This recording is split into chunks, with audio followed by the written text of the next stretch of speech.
व्यवहारवाद का मनोवैज्ञानिक और शिक्षा पर क्या प्रभाव है, इस पे चर्चा करेंगे। Good morning sir.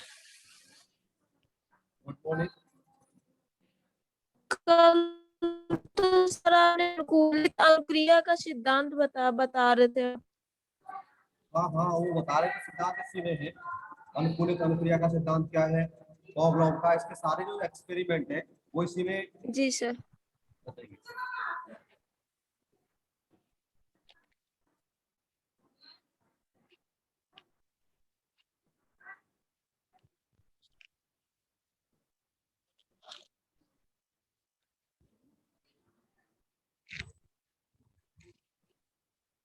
व्यवहारवाद का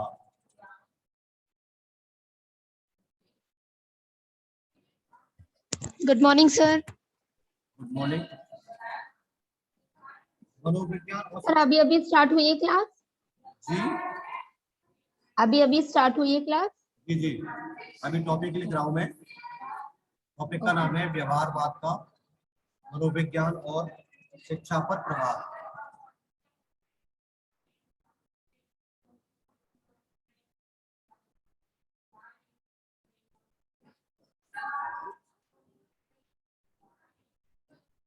तो व्यवहारवाद का अगर हम ऑटोमेटिकली सोचते हैं कि व्यवहारवाद का जो सिद्धांत है या व्यवहारवाद है उसका मनोविज्ञान और शिक्षा पर प्रभाव है ही, क्योंकि बिना व्यवहारवाद के हम किसी भी मनोवैज्ञानिक या शिक्षा की प्रगतिशीलता की बात कर ही नहीं सकते। तो इसमें दो तीन पॉइंट वो है, इनके बारे में लिख लीजिए। क्या है मनोविज्ञान को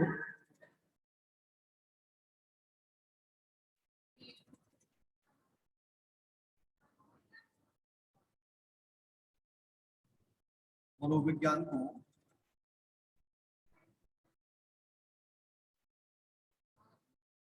व्यवहारवाद की सर्वप्रमुख की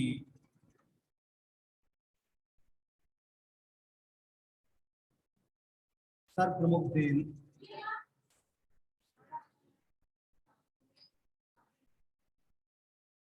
वस्तुनिष्ठता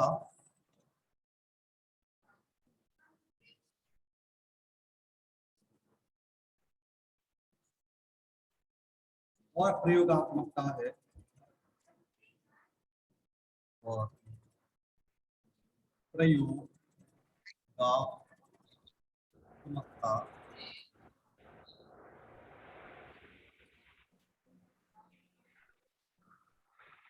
तो ये कह रहा है कि मनोविज्ञान को व्यवहारवाद की सर्वप्रमुख देन वस्तुनिष्ठता और प्रयोगात्मकता है। इसका अर्थ ये है कि मनोविज्ञान का जो हम मनोविज्ञान का अध्ययन करते हैं उसमें व्यवहारवाद, और व्यवहारवाद में क्या है, वस्तुनिष्ठता और प्रयोगात्मकता है। तो दोनों क्या है, ये कहने का प्रयास कर रहा है कि व्यवहारवाद बिना मनोविज्ञान के नहीं चलता, और मनोविज्ञान का अध्ययन करने के लिए आपके पास वस्तुनिष्ठता और प्रयोगात्मकता होनी चाहिए। वस्तुनिष्ठता का अर्थ है कि हम किसी भी चीज का सूक्ष्मता से अध्ययन कर सके। जैसे मान लीजिए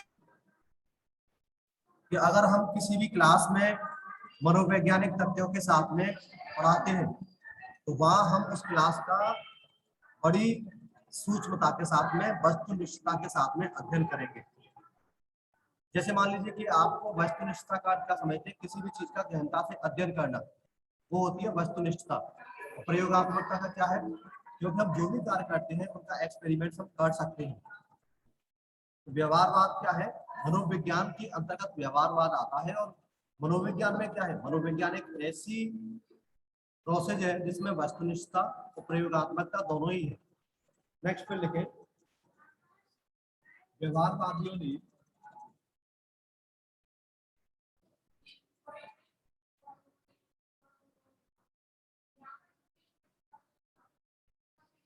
मनोविज्ञान को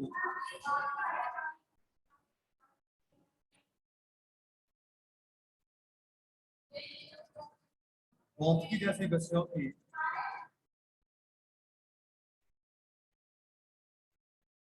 भौतिकी जैसे विषयों की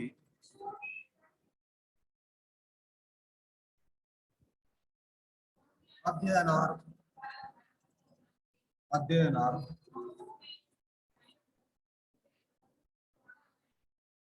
प्रयुक्त होने वाली,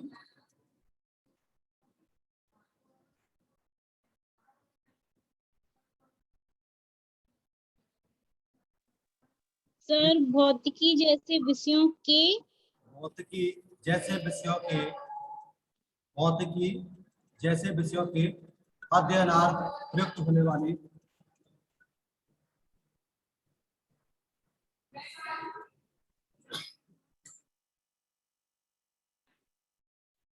विषयों के अध्ययनार्थ प्रयुक्त होने वाली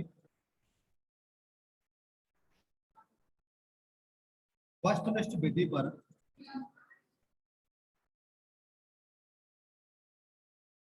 वस्तुनिष्ठ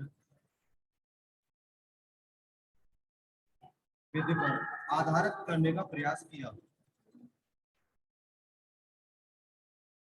आधारित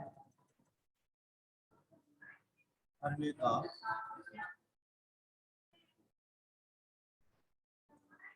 प्रयास किया।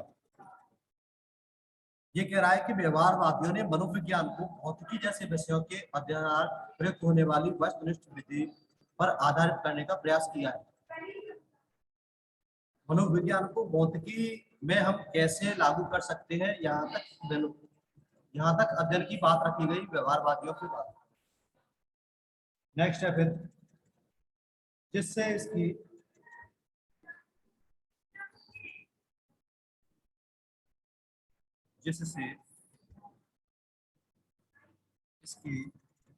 प्रतिष्ठा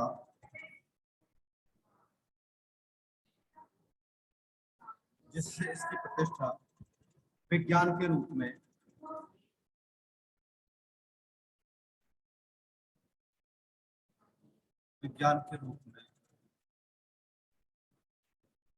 हो सके,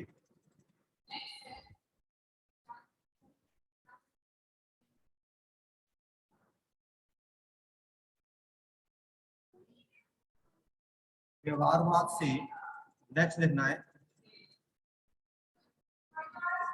व्यवहारवाद से शिक्षा शास्त्र को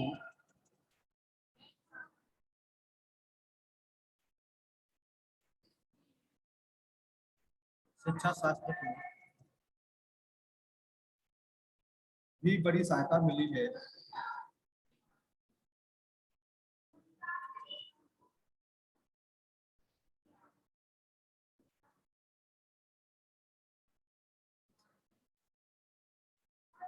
सहायता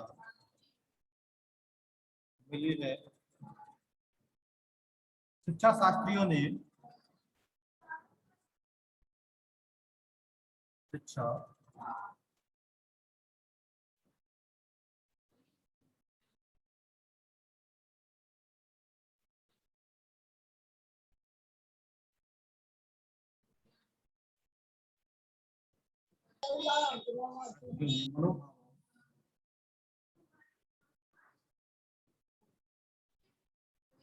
और मानसिक संरचना के स्थान पर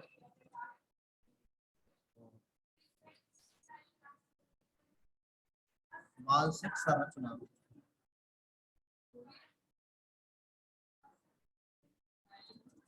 के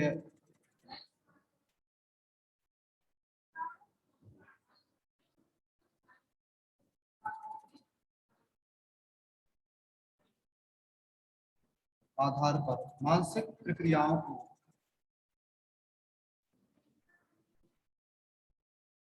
आधार पर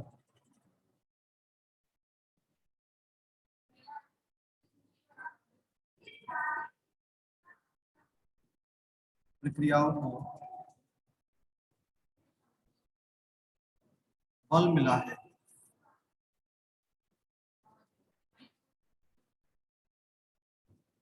तो ये टॉपिक था कि व्यवहारवाद का मनोविज्ञान और शिक्षा पर प्रभाव। तो व्यवहारवाद का मनोविज्ञान पर क्या प्रभाव है और शिक्षा पर क्या प्रभाव है, तो इसमें बताने का प्रयास किया गया कि मनोविज्ञान को व्यवहारवाद की सर्वप्रमुख वस्तुनिष्ठता और प्रयोगात्मकता है। मनोविज्ञान का काम क्या है, किसी भी चीज को वस्तुनिष्ठता के साथ में और प्रयोगात्मकता के साथ में देखना। व्यवहारवादियों ने क्या किया कि मनोविज्ञान को भौतिकी जैसे विषयों से जोड़ने का प्रयास किया, क्योंकि विज्ञान में भी जो भी प्रयोग होते हैं वो वस्तुनिष्ठता के आधार पर होते हैं। और शिक्षा शास्त्र में तो मनोविज्ञान का पूरा महत्व ये, हम मानसिक स्तर की बात करें या मानसिक क्रियाओं की बात करें, शिक्षा शास्त्रियों के द्वारा ये है कि शिक्षा में मनोविज्ञान का प्रयोग पूर्व रूपेण या पूर्व से ही बहुत लंबे समय से होता चला आ रहा है। यहाँ तक इसको लिख लीजिए। सर शिक्षा शास्त्रियों के बाद क्या लिखा हुआ है?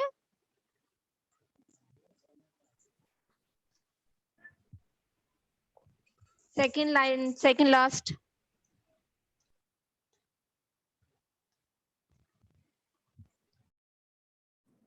शिक्षा शास्त्रियों ने मनोभावों और मानसिक संरचना के आधार पर मानसिक प्रक्रियाओं को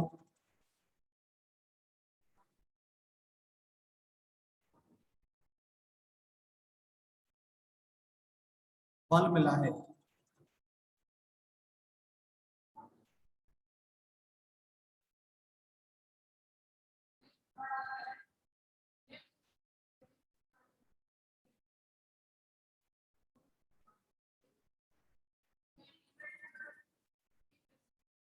हो गया?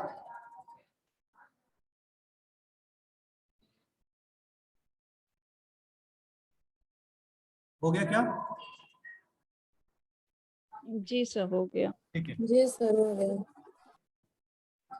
तो इस टॉपिक से तात्पर्य यह है कि व्यवहारवाद का मनोविज्ञान क्या शिक्षा पर प्रभाव डालता है, या व्यवहारवाद का जो मनोविज्ञान है क्या वह विज्ञान पर प्रभाव डालता है। तो दोनों ही चीजें, क्योंकि बिना मनोविज्ञान के हम किसी भी तथ्य पर बात नहीं कर सकते। आज शिक्षा में सारा का सारा जो शिक्षा का सारा सिस्टम है वो मनोविज्ञान के द्वारा ही संभव है। मनोविज्ञान ने आज शिक्षा की नई नई तकनीकी का प्रयोग करके बालक के मानसिक स्तर को कैसे सुधारा जाए, बालक के संवेगात्मक स्तर को कैसे सुधारा जाए, या बालक की मानसिक स्थिति को कैसे और हम इम्प्रूव कर सकते हैं, इन सारी चीजों पर ये काम किया है। नेक्स्ट है अनुकूलित अनुक्रिया का सिद्धांत। अब इसमें जो एक्सपेरिमेंट है उनकी हम बात करेंगे। अनुकूलित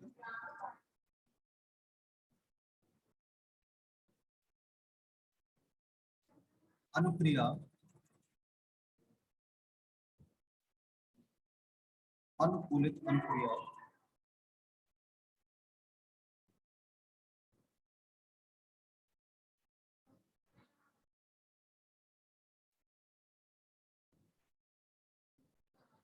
अनुकूलित अनुक्रिया का सिद्धांत।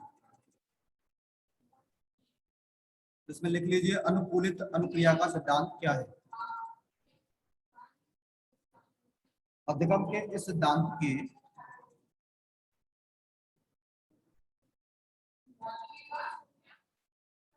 अधिगम के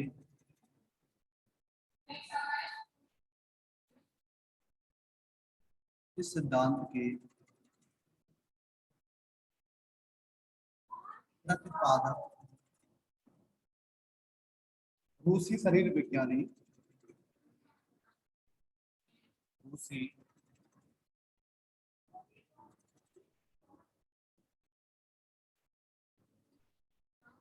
शरीर विज्ञानी एवं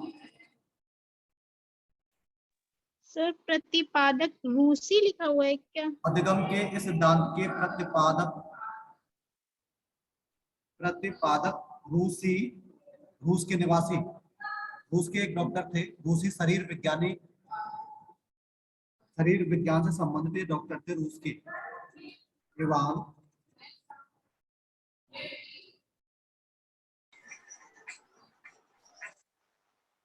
पेट्रोविच, इनका नाम है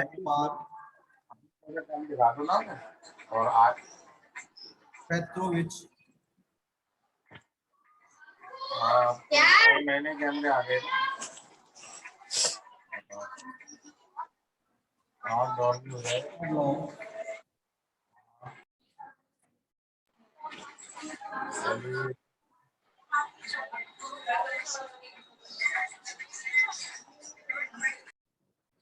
पॉवलोव थे, उनका क्या है, अधिगम के सिद्धांत के प्रतिपादक रूसी शरीर विज्ञानी इवान पेट्रोविच पॉवलोव थे। इस सिद्धांत का प्रतिपादन किसने किया था? अनुकूलित अनुक्रिया का सिद्धांत। ये क्वेश्चन ऑब्जेक्टिव कई बार परीक्षाओं में आया गया है, कॉम्पिटिटिव परीक्षाओं में भी आता है और वैसी परीक्षाएं होती है जो आपकी एजुकेशनल परीक्षा है उसमें भी आता है। तो कि अनुकूलित अनुक्रिया का सिद्धांत किनका है? तो किनका है बताइए? सर क्या लिखा हुआ है ये? पेट्रो इवान पेट्रोविच, इसको दोबारा लिख देता हूं। Okay sir.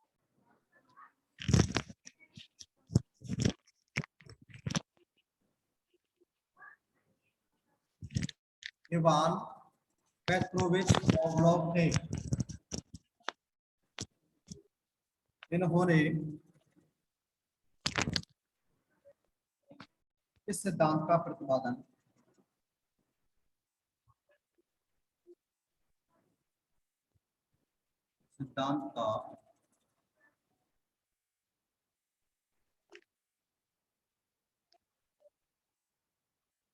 प्रतिपादन सन 1904 में किया।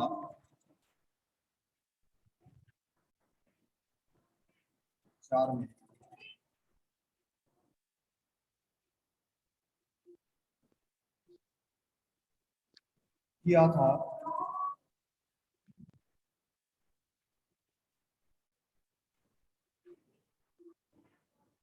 इस सिद्धांत को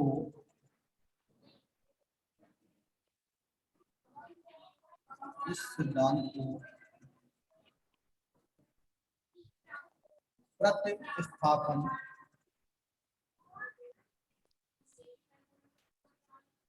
इस सिद्धांत का दूसरा नाम भी है, मतलब इस सिद्धांत का जो अनुकूलित अनुक्रिया का सिद्धांत है इसके अन्य नाम भी है, उन नामों की हम बात कर रहे हैं। इस सिद्धांत को प्रतिस्थापन सिद्धांत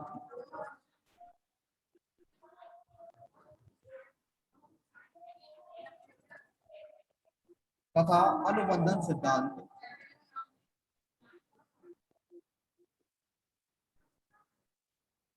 तथा अनुबंधन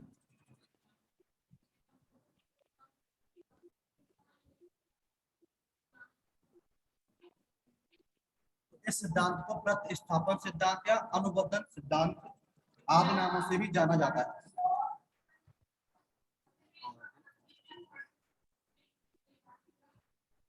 नामों से भी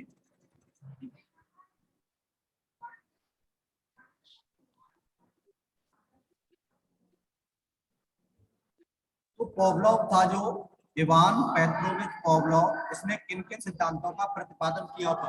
बताइए कौन कौन से सिद्धांत है इसके?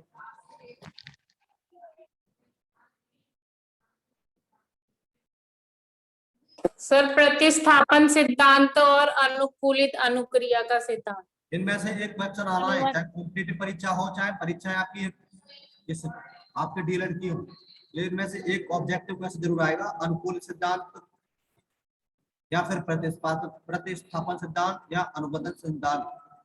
इसके प्रतिपादक या इसके जनक कौन थे? तो आपको लिखना है सीधा पॉवलोव।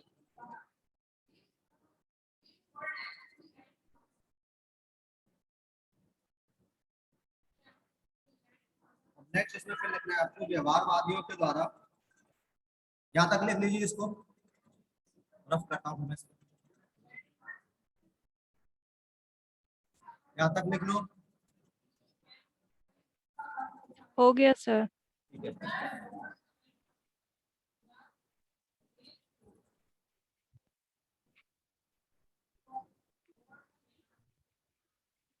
लिख लिया सर। आगे फिर इसी में लिखना है आपको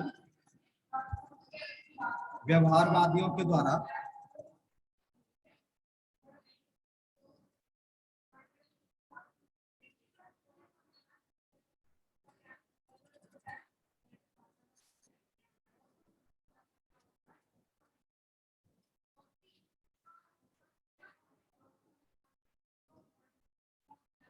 वादियों के द्वारा सर उसी में आगे लिखना है ना? जी हाँ, उसी से आगे लिखना है। नेक्स्ट,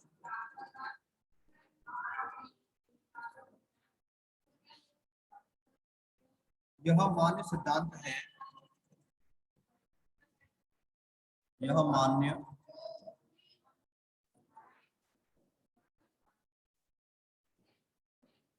व्यवहारवादियों के द्वारा यह मान्य सिद्धांत है जिनका विश्वास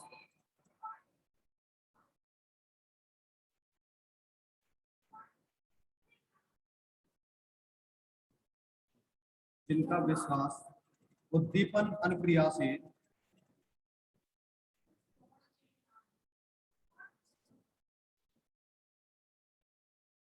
उद्दीपन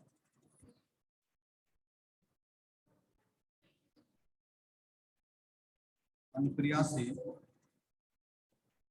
संबंधित होने में पाया जाता है।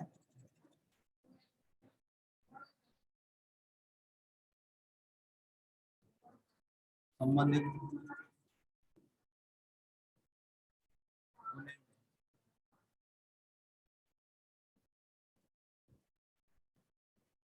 पाया जाता है।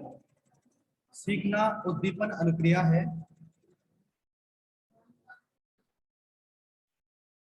सीखना उद्दीपन अनुक्रिया है।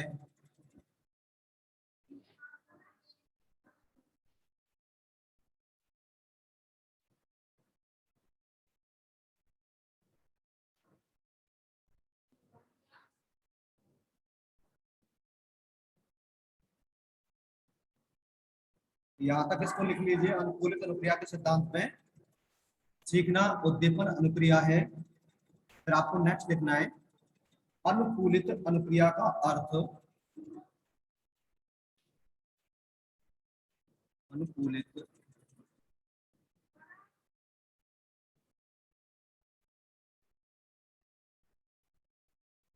अनुक्रिया का अर्थ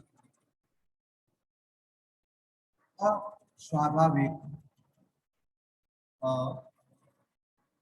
स्वाभाविक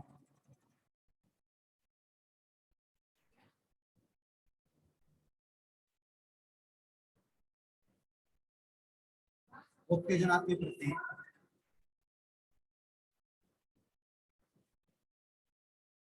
अस्वाभाविक उत्तेजना के प्रति स्वाभाविक क्रिया करने से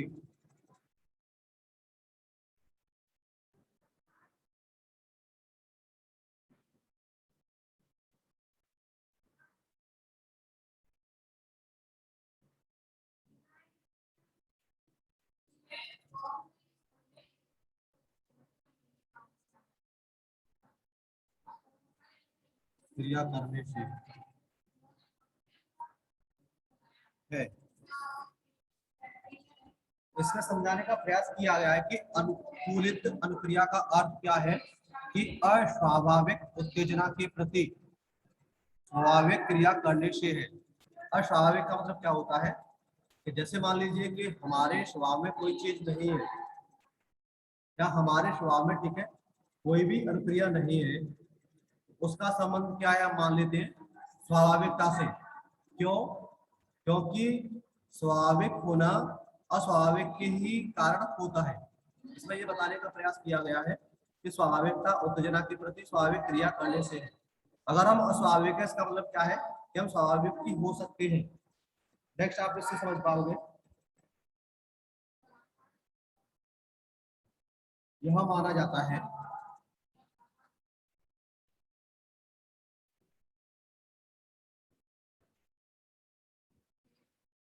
यह माना जाता है कि उद्दीपन अनुक्रिया उद्दीपन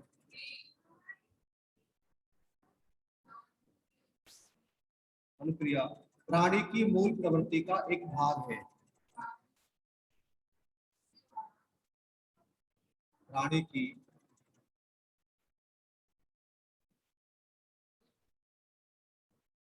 मूल प्रवृत्ति का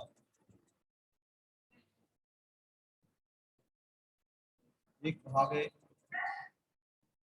जब मूल उद्दीपन के साथ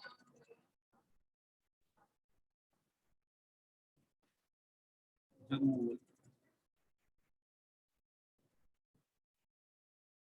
उद्दीपन के साथ नया उद्दीपन दिया जाता है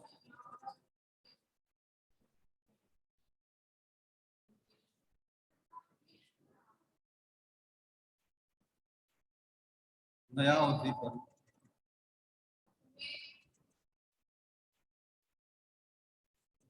दिया जाता है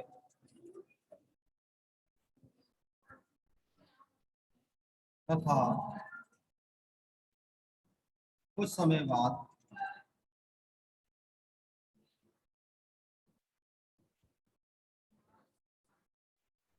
जब मूल उद्दीपन को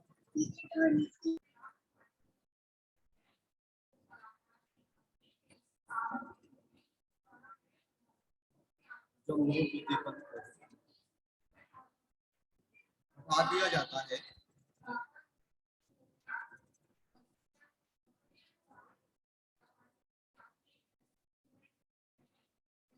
तब नए उद्दीपन से ही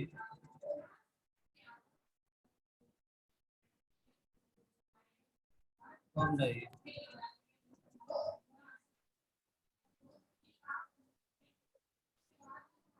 उद्दीपन से भी वही अनुक्रिया होती है।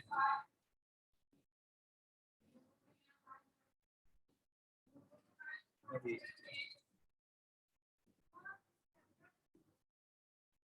अनुक्रिया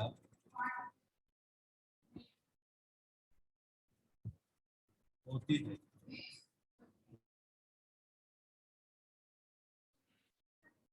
तो आपको जानना है कि अनुकूलित अनुक्रिया में क्या है कि अस्वाभाविक उत्तेजना के प्रति स्वाभाविक क्रिया करना ये सक्षम है, क्योंकि जब कोई चीज हमारे अस्वाभाविक होती है, जैसे मान लीजिए हम किसी भी चीज को स्वीकार नहीं करते हैं, इसका मतलब है कि हम उसको कहीं ना कहीं स्वीकृति देंगे।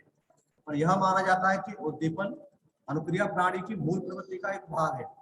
जैसे मान लीजिए किसी व्यक्ति के अंदर संवेग है, तो संवेगों का होना उसकी जो मूल प्रवृत्ति है, संवेग उस व्यक्ति के अंदर होती है, संवेदना उस व्यक्ति के अंदर होती है, तो वह किसी भी चीज को समझ सकता है, किसी भी व्यक्ति के भाव को समझ सकता है, या उसके अंदर जो फीलिंग होगी तो फीलिंग से भी वह दूसरे व्यक्ति की क्या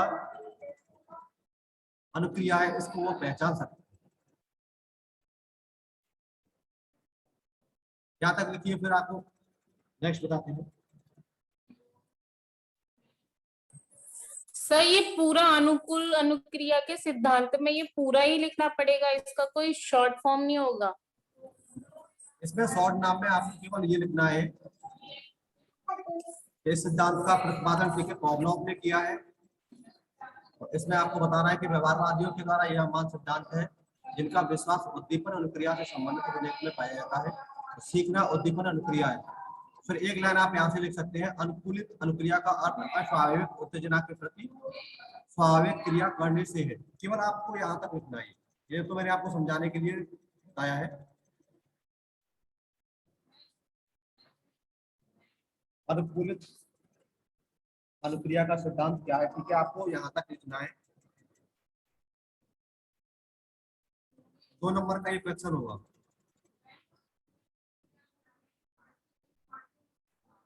इसको लिखिए, फिर आपको नेक्स्ट पॉवलोव का जो एक्सपेरिमेंट्स है उस पर हम बात करेंगे।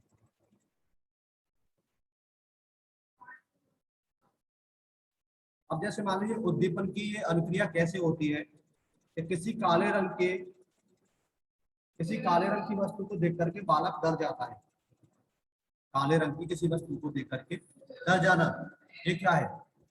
ये उसके अंदर अनुकूलित अनुक्रिया जो है उद्दीपनों का उसके अंदर आना। यहाँ पर जैसे मान लीजिए गोलगप्पों की दुकान को देख करके हमारे मुंह में पानी आता है, तो ये क्या है? ये क्रिया है एक स्वाभाविक क्रिया के रूप में है, क्योंकि ऐसी चीजें क्या है कि जिनको जो हमारे अंदर है, ठीक है, उसकी फीलिंग्स होती है उद्दीपन में। जैसे अकस्मात ही आपको बताया जाता है, ठीक है, तो ये चीजें, ठीक है, आपको उससे डरना है, तो उसका नाम लेते ही आपके अंदर उसकी फीलिंग आती है।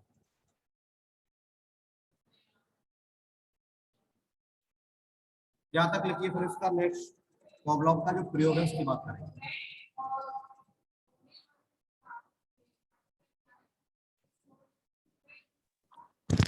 लिख लिया सर।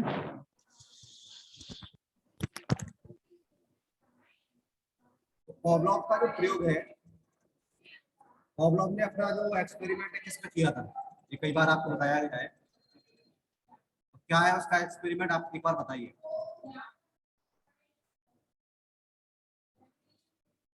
कोई भी सर स्टूडेंट उसने बताएगा। कुत्ते की भूख सर, के लिए कुत्ते एक को किया था। एक्सपेरिमेंट करा था कि खाने का समय होते ही उसकी अपने आप लार निकलने लगती थी।